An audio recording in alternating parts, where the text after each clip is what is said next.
I signed for them after the Euros, and after my first day's training, I was driving home. I was actually thinking, regretting it. What have I done? Like I walked into a circus. It's amazing, isn't it? All right, it's time for the very first Deal or No Deal this week, and I have no script. So where are we starting, Phil? We're going to start with Manchester United. Thanks, Tommy. Look at this. Come on, Tommy. We're going to start with Manchester United. Yeah. Man United will be without their main goal-scoring threat for some 6 weeks minimum, following Marcus Rashford's double stress fracture. Speaking yesterday, Ole said that setback could have transfer implications. Well, we've had many injuries on big players for us this season. We've now had Marcus. Anthony's been out for months. Paul's been out for more than half the season. Scott's been out for months. So it's just an unfortunate situation that we're in. He's a bit pally with the players, isn't he? First name terms with all of them.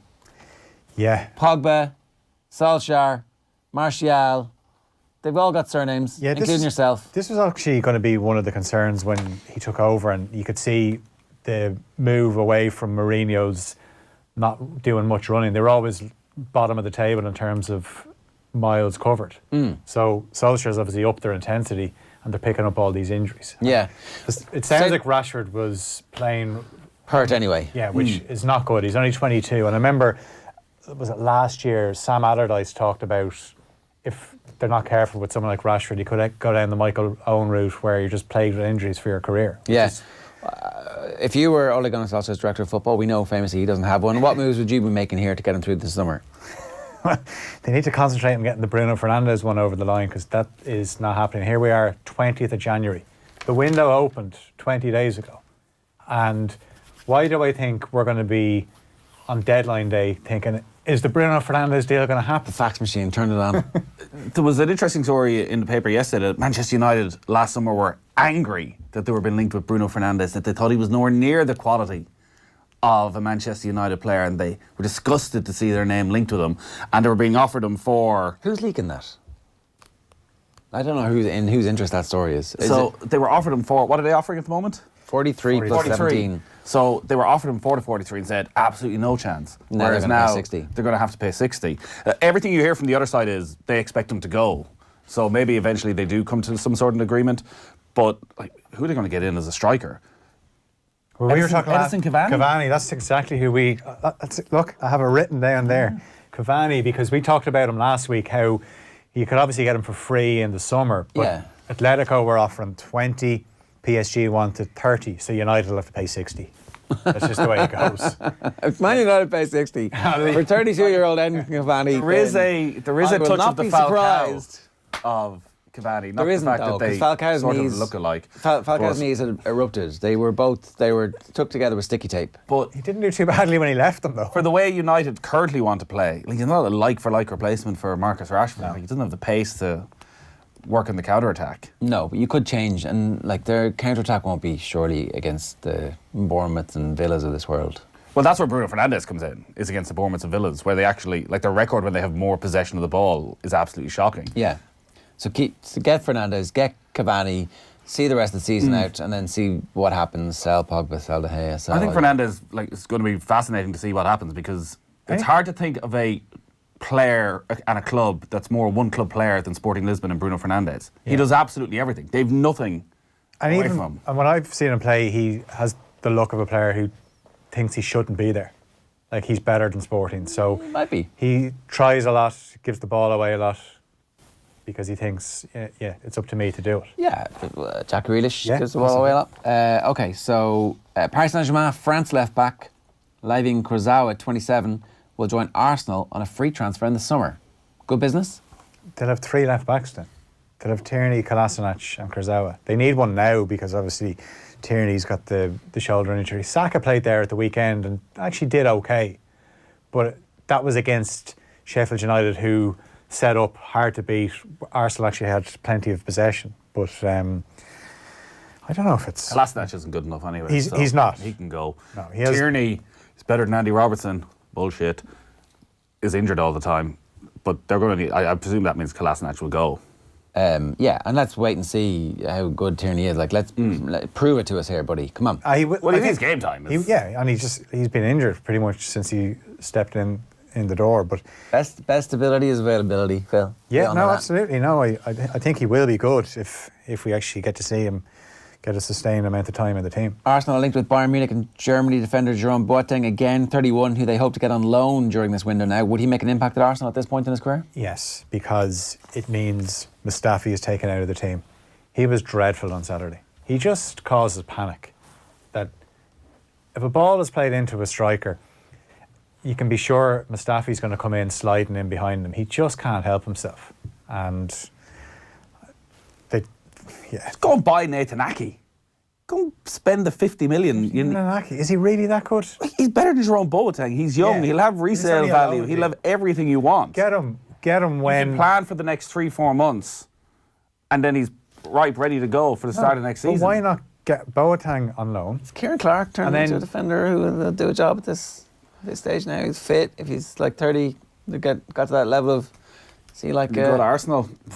No, you get Ake on a free when Bournemouth get relegated. Or not free, you get it cheaper. And you get Boateng now just for a loan deal. OK, deal or no deal favourites. Inter Milan still have not completed the signing of Denmark midfielder Christian Eriksen. We're going to monitor that one. Inter Chief Executive Beppe Marotta says the club are interested in signing Chelsea wingback Victor Moses. Wingback, really? That one season, 29, Victor Moses. That's making you feel old. He's on loan at Fenerbahce. Until Matt Doherty came along, he was the best wing-back in Premier League history, I'd argue. Blues striker Olivier Giroud, 33 as well. Inter also remain keen in signing Luka Modric from Real Madrid. We're going to monitor Inter's activity over the next few weeks. 34-year-old Luka Modric. Luka Modric, the Premier League should be snapping up Luka Modric, giving him whatever he wants for the next 6 months. If you're one of those teams who needs a midfielder. If you're Manchester United. Yeah, give him give him 18 months. Absolutely. He'd be brilliant. Even just for the personality. Giroud is also a target for Aston Villa. Nathan, can Giroud save Aston Villa? Are Villa going down? Host Watford tomorrow night in the archetypal six-pointer, and they're going to get hammered by Nigel Pearson personally. Villa need, all these teams need somebody who'll score 8 goals between now and the end of the season, and that'll probably be enough to keep them up. Olivier Giroud could do that. Olivier Giroud, Jacques Grealish. Giroud, part of his issue is going to be if he goes to, say, Villa, they need somebody who's going to play every week. When was the last time Olivier Giroud started 3-4 games in a row, played a full 90 minutes, was able to do that? Is he not able to do it? Is it just He may well be, but he hasn't shown he's been able to do it. He hasn't had the opportunity to do it. Quite well rested, I would say. In a team where you're probably going to have to get around the place quite a bit. Like, Wesley didn't just stand there. Part of his impact, as little as it was at times, was he actually put himself about a bit. But who else can Aston Villa puts go himself after? about, but the problem is... Yeah, like he's not mobile enough. But if they sign Giroud, they're obviously going to change their approach where they're going to go more direct. Or at least your ability to score from set pieces is suddenly enhanced again. They were great from set pieces earlier on in the season. Just need a little bit of confidence. But it does feel like it's slipping away from them at the moment. The other big story that's in the papers, it's an exclusive in the Express, so therefore it's 100% factually correct. Manchester City are ready for PSG to make a mammoth offer to lure Pep to Paris next season. Guardiola has 1 season left on his contract and insists that he will manage at Manchester City next season. If he walked away now, what would his legacy be in the Premier League? Is he a failure if he walks away after being schooled by Jurgen Klopp and without winning the Champions League? Well, he could still win the Champions League this year. Like, Manchester City not winning the Champions League last year and the criticism they got is one of the great overreactions of all time. That goal that was disallowed against Tottenham, that doesn't happen. This season it doesn't happen because of the new rules. But also, if he was to go now and they don't win the Champions League, he'd be remembered as the guy that played some of the best football we'll ever see in the Premier League. Don't think he'd be a failure, but there'd be a bit of doubt where he... Got to win the Champions League. That's the whole squad. There's been 15 years of investment. There's an element of luck to the Champions League. There is, but they put themselves in a situation where they're a vastly superior team and they still require bad luck or something to go against them to prevent them winning. They should have been clear. It was Spurs. It was Spursy Spurs who were Spursy in the final, who lost 20 games last season. And Man City couldn't beat them over 2 legs. It wasn't a one-off. It wasn't like in the final, like a keeper gets sent off. There was no Jens Lehmann incident. Yet that's the chronic. That's been right at the centre of everything that Pep has done, all the way back to the end of his Barcelona time, where something happened. I don't know if it's like if he's on his players too much, if he's telling them what to do so much that like they become like Joe Schmidt's team so pre-programmed. It's like, situation that I'm unused to, give it to Messi. Like what? How could that City team not beat that Spurs team? Because that Spurs team were pretty much at the peak of their powers. In those 2 games only. Like, they lost 20 games last season. Loads of crap teams beat them. Couldn't lay a finger on Liverpool in the final. I don't think he'd be seen as a failure, though. I think, as I said, the way they played, the football they played. He's not the a style, success, though. He turned, like, they became a machine, relentless team under him for the 2 seasons. There's been a fall off this season, which I believe is mainly down to Laporte getting injured, because not only is he out, it just means Fernandinho has gone into central defence and they miss him in midfield. But it's fine margins, elite football, where you think that in the space of 24 hours, Liverpool's season could have crumbled last season, because Company spanks the goal in against Leicester on the Monday night, and Liverpool are expected to lose to Barcelona on the Tuesday night, but they turn it around and then they go on, they win the Champions League, and they use that as a springboard. Yeah. So it really is fine margins, but I don't think he can say that he'd be a failure. Man City were lying in wait to kill Pep. Oh, the whole city of Madrid going, Just don't want to see him manage. Could you imagine him as manager of PSG? That would be horrific. Relentless, 9-0 up and Rennes, and he's there. Come on, push for that 10th goal. But actually, maybe that's where this ends for Pep.